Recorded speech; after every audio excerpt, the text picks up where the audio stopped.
Are you looking for a way to scale your short-term rental business and buy more properties? Well, co-hosting might be the right fit for you.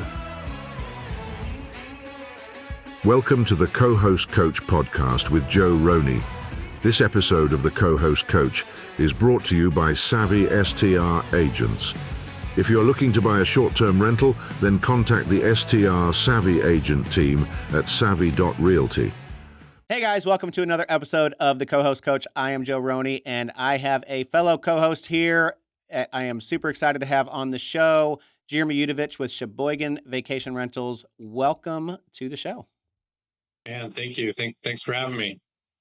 I love having other co-hosts and people that are building property managements on here because a lot of the listeners, yes, a lot of my shows are just talking about the nuts and bolts and things like that, but it's really important to kind of get some of the information from what other people are doing. And so I want to learn a little bit about your business and what got you started in vacation rentals. It's been a ride. I'll tell you what. So we got started really when I think a lot of folks started. We bought our first property. This is actually a partnership with my sister.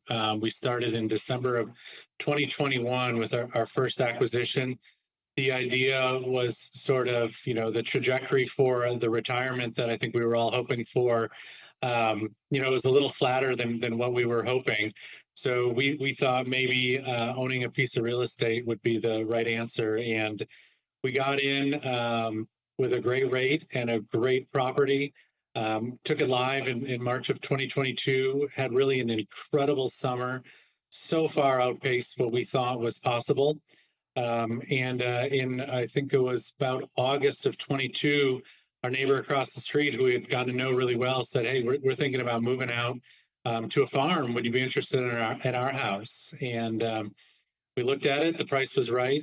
So we closed on that in September of 22 and renovated that throughout the winter. Right when we were sort of getting ready to launch that, a neighbor purchased a house right on Lake Michigan. Beautiful 6-bedroom home. And him and I had a little bit of a chat. And he said, "You know what? I think you know this business a lot more than I do. Would you be interested in managing?"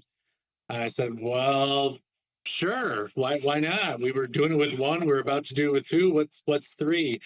And that sort of set us on this journey to becoming a co-host.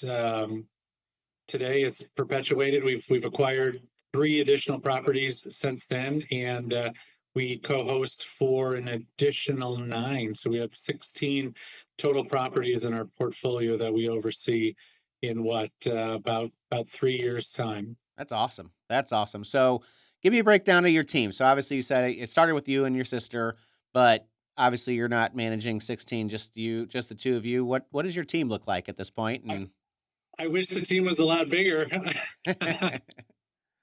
So it is my sister and I. We are definitely the primary operators, her probably even more than me lately. And then her husband also kicks in quite a bit. He works full-time job. I actually also work a full-time job. So we don't have all day, every day to put in this business. It's highly automated, and we do a lot of the work after hours. okay. And then we do have a team of, we have 3 or 4, actually 4 separate cleaning teams that help us out with all these. They're all independent contractors. And then we have, I think, 8 now. We call fairy tale inspectors. These are the folks that go into the properties, get the boots on the ground between cleaning and guest check-in. So their role is they're flipping on lights and double checking things, make sure it matches the photographs, so that when folks walk in, they sort of feel like, hey, we might have been the first people that have ever rented this place. And then then your standard CPA, legal, the back of the office stuff. So you're still very hands-on, which is awesome. A lot of people think that teams like these inspectors are free. I know what I do for my team. Are they charging you like a monthly per property, or you have a per visit kind of fee? How you're paying them, and are you charging the owners that? Per visit, and we absorb that cost. Okay. So depending on the property and the size of the property, it's anywhere from $25 to $50 per inspection. Okay. And I think that's great. There's not a lot of co-hosts out there. I don't even do it on every inspection. I do have a handyman that goes into each of my properties once a month and does an inspection, changes air filters, checks light bulbs, that kind of stuff. And of course, they live close to my property, so they, there if I need it. I do have my cleaning team sending me 30 to 50 photos of everything when I on Turno, so I can see it. But I even go to the extent of like, I don't want a picture of just the TV. I want a picture of underneath the cabinet where the games are. I want you to open the cabinet under the sink, and I want a picture of that and that kind of stuff. But I would love to have a team that could go in after every turn. So you're located in Michigan. What part of Michigan are your properties? Actually, Wisconsin. So we're in Wisconsin. southeastern Wisconsin, right along the lake shore in a county called Sheboygan. Okay. Okay. The one thing that I know about Wisconsin is it's got the most amazing beer called Spotted Cow. So for those of you out there, if you've never had Spotted Cow, you can only get it in Wisconsin. I opened a Sears store in Milwaukee back in Ah, 2013, a little home appliance showroom store, and I was there for a month. And my district manager at the time was like, "You got to try this beer." Actually, it was probably 2009 or 10. It was longer ago than that. So, and I have been hooked on Spotted Cow ever since. So. it's pretty good beer. Yeah, New Glarus Spotted Cow. Yes, yes, it's good stuff. So southeastern Wisconsin. So you're really, just north of Chicago. I'm assuming you're getting a lot of visitors from the greater Chicago area. Is that kind of where you're a good chunk of the people are coming to visit from, or is it more of a lot of people flying in, or is it more driving in? It's definitely a drive-in destination. We've got about 10 million folks within 3 hours south of us between Milwaukee Metro, Chicago Metro, and then our state capital, Madison. We actually get quite a few visitors. They're in the center of the state. They have a couple small inland lakes there, but everybody likes to be on the beach next to Lake Michigan. Oh yeah, oh yeah. What's the short-term rental regulations like in your area? Yeah, so Wisconsin's interesting. Wisconsin has largely protected the industry to a certain extent with the right to rent law. So we are not, or a municipality is not allowed to ban short-term rentals in really any capacity. All they are allowed to do is create licensing that has to be reasonable in both expense and cannot act as a de facto ban. So you can't put so many things in the licensing requirement that would make it prohibitive Yep. being a renter. But they can subject us to a 180-day max rent.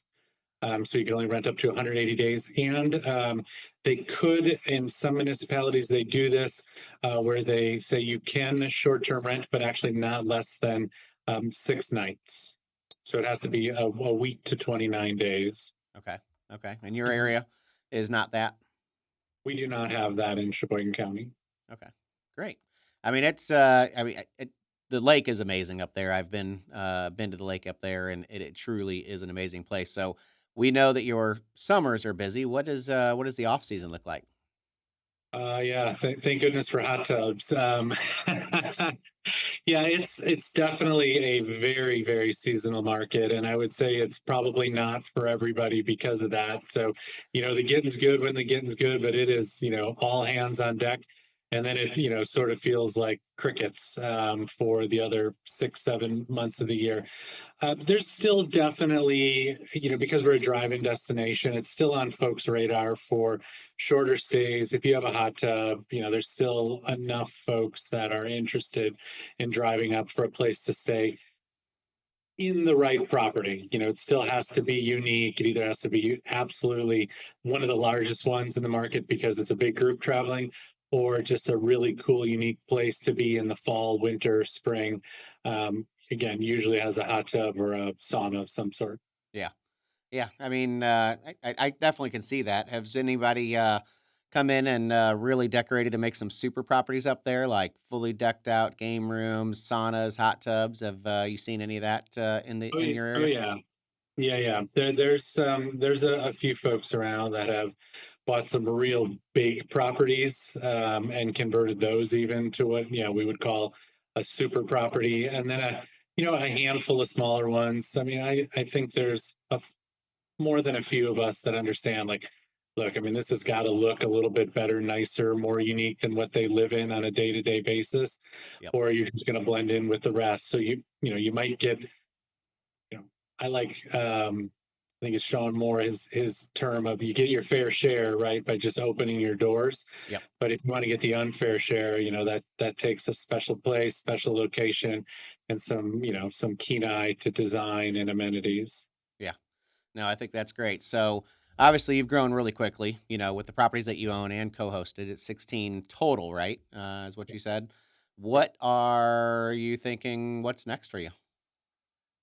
Yeah, good question. I think our vision has always been that we would be a little bit boutique. I don't, pretend to think that we want to be somebody in, 30A that has, a few hundred units or more.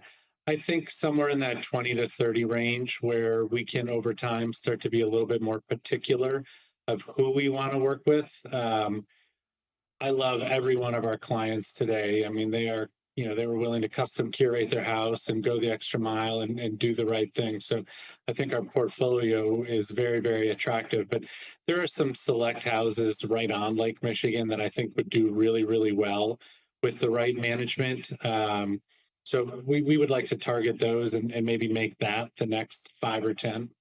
No, I think that's definitely a good place to go. I'm kind of in the same boat. I'm in the Florida Panhandle in Panama City Beach, and Yeah, my next properties I want to be beachfront, not across the street or 2 blocks away. It's just part of the industry, part of leveling up and growing, and you get to those higher level properties. And as you know, it takes the same amount of time to manage the property that's on the lake than the one that's 3 blocks away, and their revenue potential is substantially more. So. absolutely. As far as owning, are you looking at expanding outside of that market into any other markets, or are you kind of stuck in the Wisconsin area? Good question. We are definitely open to expanding into other markets. We've got our eyes on a few, probably still in the Midwest for now. Hmm. We would like to open up like another market where we could do some co-hosting as well. In that there's some other really touristy areas in the state that we think could do really well with the right style of management, or co-hosting, consulting. And then, a little bit longer term, then I think expanding into the Southeast would be interesting. Maybe not at scale, but one or two lifestyle properties that we could envision spending some more time down there as we age. Yeah, I really like the what is it, Wisconsin Dells, the water park area. Okay. I don't know what the short term rental market would be like there because I feel like so many people that go there want to stay at the resort because they can walk from their hotel room to the water park, especially in the winter months. My family, had a cheer competition. Daughter was there and they loved being able to just walk underneath the tunnel, get over to the water park. But I would assume that the short term rental market in the Wisconsin Dells could be do pretty well. Have you looked into that? We have, and yes, I think it could do quite well. There are definitely some of those restrictions in place that make it a little bit more difficult.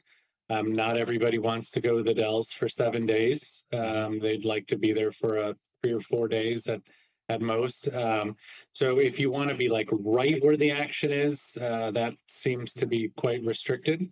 But as you know, as if you're willing to go out 20, 30 minutes, then there are still some really good opportunities there. Any places for ski and snowboard opportunities in Wisconsin? Uh, Not really. I Not mean, enough. yes, some, but it's like a trade-off. If they're near one of the ski hills, you might do a little bit better in the winter, but the traffic drivers for the summer don't seem to be there. Yeah, yeah. So let's kind of switch back to co-hosting and how you manage your property. So I'm assuming you're doing traditional co-host where the listing is in the owner's name and the money's flowing to them and you're charging services from there. That is correct. Yep, Okay. exactly right. And that's the way the majority of co-hosts do it. There's obviously multiple different ways depending on your state's licensing rules and stuff like that. Ever thought of getting the licensing and switching it over to a full service where you're collecting the funds and doing trust accounting? Not really. Me neither. Uh, I think having a real estate license and kind of expanding there might be interesting for our business. But trust accounting, like I understand that there may be a better opportunity if we ever decided that we could grow this up to something that might be interesting to somebody else and might be better off Yeah. in terms of evaluation for selling the business. Yep. Um, we never really went into this with that in mind. It was more of, could we build a personal portfolio that is large enough that, say, fast forward 10 years, we could hire our own management and then live off of the cash flow there to supplement a bit of an earlier retirement. Yep. And we've really used or taken on co-hosting as a way to try to help accelerate that uh, personal acquisition of properties. Yep. And I think yeah, it's similar to what I'm doing. We're going to acquire another property by the end of this year through our co-hosting Nice. business. And, you have a W-2. I don't have a W-2, but I'm a realtor in multiple markets. And that income is for paying bills, and co-hosting income is for buying new properties. Don't really take a paycheck from it. We're just trying to grow the business to make more money. So I agree. I think that's it. I think it's a good strategy. I think, you guys got into it for all the right reasons. You didn't want to be keyboard warriors. You grew a business, very just someone came up to you and said, "Hey, let's do this." And I see this more and more every day. There's a lot of people that are getting into this industry today that are like, "Okay, I want to build a co-host business," and they don't even own their own properties.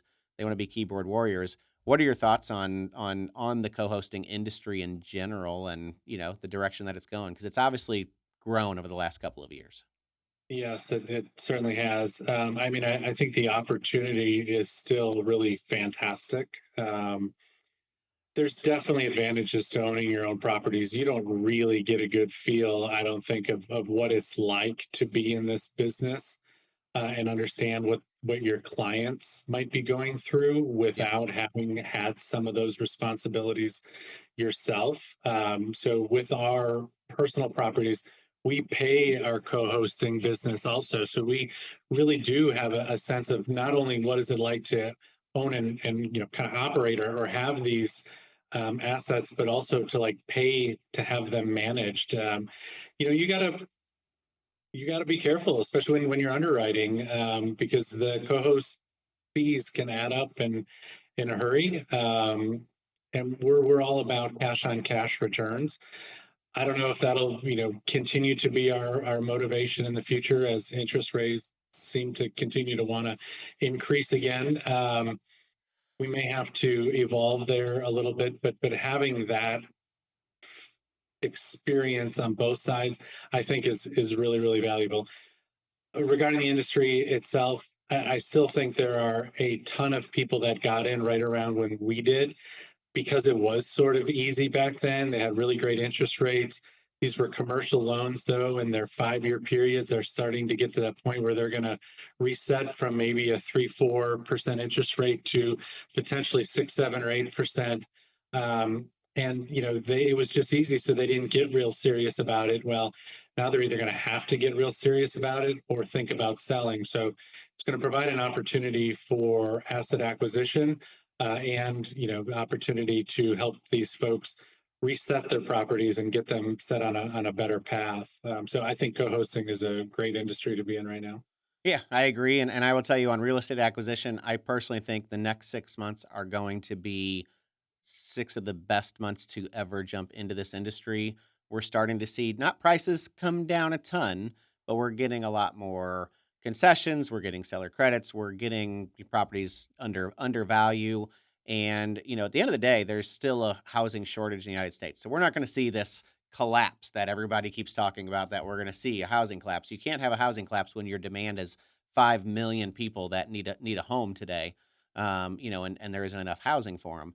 That being said, there's a little bit of a correction, and a big part of it is these investors that bought wrong over the last couple of years have realized there's nothing they can do at this point to make their property profitable unless they're willing to reinvest. And I was actually listening to a podcast this morning with Kenny Bedwell and Cashflow Positive, and he was talking about how too many people are wanting to sell quickly right now because they're losing money, and you got to look at bigger picture. What can you do to reinvest in your property? Number one. Number two, you're still getting depreciation. You're still getting appreciation. So maybe you didn't get that 20% cash on cash return, but if you're coming close to breaking even, you're still probably a better investment than the stock market when it's all said and done because of all those other benefits. Totally agree. So, Yeah, that internal rate of return is a real number. yep. Yeah, it is. And I think there's a lot of investors that fail to look at that and it's important. And if we get 100% bonus depreciation back, which is on the table, this fall is going to be absolutely gangbusters in the short-term rental real estate space. I guarantee it. So, Guaranteed. and it's also a great time to grow your co-hosting business because some of these people can't manage their own properties. Some people, even if they're paying their 20%, return to a property manager or a co-host, they still have to hire somebody. So I think it's a good position to be in. I think you guys have grown an awesome business up there. I love that whole area of Wisconsin. It's a really unique kind of market. But because you are driving distance from one of the biggest cities in the United States, I don't think you can lose there. I think if you identify a pretty solid property and put the right design and amenities into it, I think you can definitely continue to crush it. What kind of returns are you on the properties that you've bought? What kind of percentage returns are you seeing? Yeah, so we're no, I mean, again, if we're looking at it as we're self-managing, even though Yes. we're paying the management group, I Yep. mean, everything is over 30%. Yeah. And That that's is. just cash on cash return. If we wanted to factor in some of the, because we have cost segged all of the properties that we have. So if we want to start adding that in our equity pay down and our, just general appreciation, while we haven't seen some of the appreciation of some of the larger metro areas, just that consistent, 3 to 4 over years. I mean, the returns are nothing we would have ever gotten in the stock market. Yeah, yeah. I mean, that's pretty awesome. You're building a little bit of a real estate empire. Obviously making some extra money in co-hosting, and man, I think it's pretty awesome. So I really appreciate you coming on and sharing your story. Any parting words for listeners out there who are on the fence or in co-hosting or what you have going on?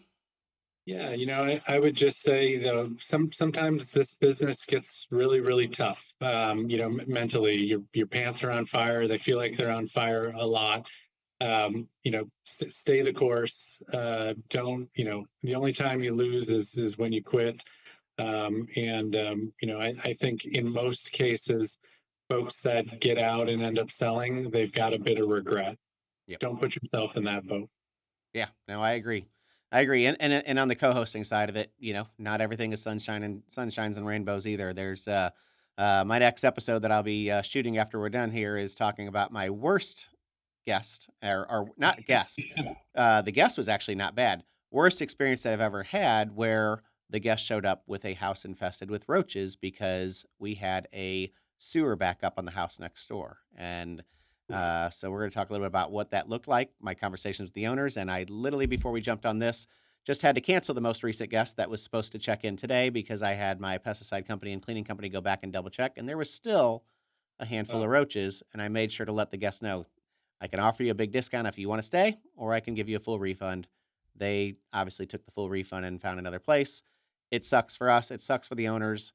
These things happen in business, and it's not all sunshine and rainbows. There's definitely some rough days. It's So not. Yep, I would agree. It it's a real business, and anything worth doing, comes with some difficulty. Otherwise, truly everybody would be doing it, right? yep, yep, I agree. I agree. I mean, you got to get into this and understand that your Friday nights at 9 p.m. sometimes are going to be on the phone with the HVAC company. That happens. So, Jeremy, thank you so much. If people wanted to find you for co-hosting, how can they get a hold of you or find your company? Sheboyganvacationrentals.com, or on any of our social medias, or Jeremy Udovich. I'm on LinkedIn, Facebook, and Instagram as well. Awesome, man. Thank you so much again for coming on and sharing your story and your journey. Wish you nothing but the best and appreciate it. Thank you. Till Appreciate it. till next time, guys. Thanks for joining the co-host coach. We'll see you next week.